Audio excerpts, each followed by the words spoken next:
Newsroom this afternoon shows ICE activity in the metro. This video shot in Minneapolis near Lake Street and Hiawatha. It's part of the immigration enforcement operations underway in Minnesota. NBC News confirmed those efforts started this morning, a day after President Trump said he doesn't want Somali Minnesotans in the country.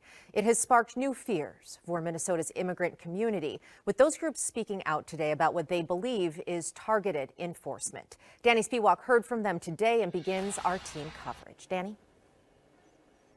Well, I'm here at the Brian Coyle Center, the community center in the heart of Cedar Riverside, of course, a heavily East African neighborhood in the city of Minneapolis. And there is a lot of tension and anxiety. Community leaders saying they already have reports of some ICE activity across the city, including claiming that they had heard reports that even U.S. citizens were being asked about their citizenship.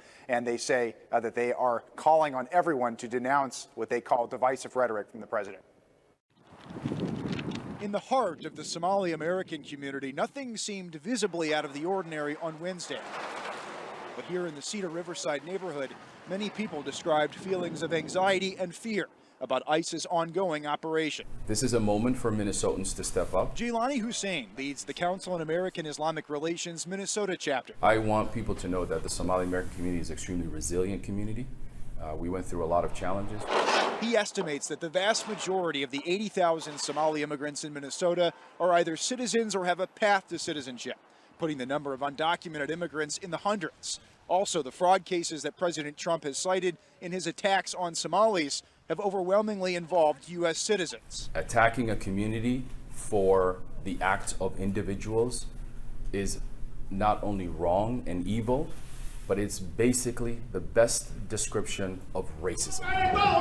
Elsewhere in the city, a Minneapolis business owner shared videos of what they believe to be federal activity in the Lake Street area. Homeland Security and ICE maintain that their enforcement efforts target people here illegally, not based on any race or ethnicity. But DFL State Senator Zainab Mohammed seemed skeptical of that claim. Yesterday, Donald Trump exposed what he really wants, what he really thinks. That Somalis are garbage. Mohammed stood with about a dozen other DFL lawmakers to condemn the ICE operation and President Trump. And where are the Republicans now? This morning, I emailed Republican leaders in the legislature and asked that they join us here. So far, no response.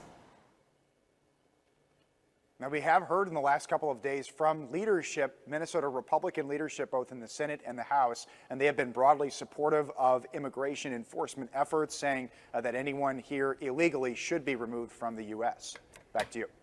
Danny, we know how hard it is sometimes to get information about immigration enforcement results. Do we know, with all the fear out there, was anyone actually detained today? Did the folks at that press conference have information on that? Well, as you mentioned, it is very difficult to get answers because these are not public records like something at a local level would be in terms of an arrest. But community leaders definitely confirming that they're hearing about ICE activity and saying they are also hearing either whether it was today or yesterday or in recent weeks, hearing of detainments potentially. But again, it's just so hard to get that information from federal immigration authorities. There's not really an easy way to access that in real time. All right, Danny, thank you.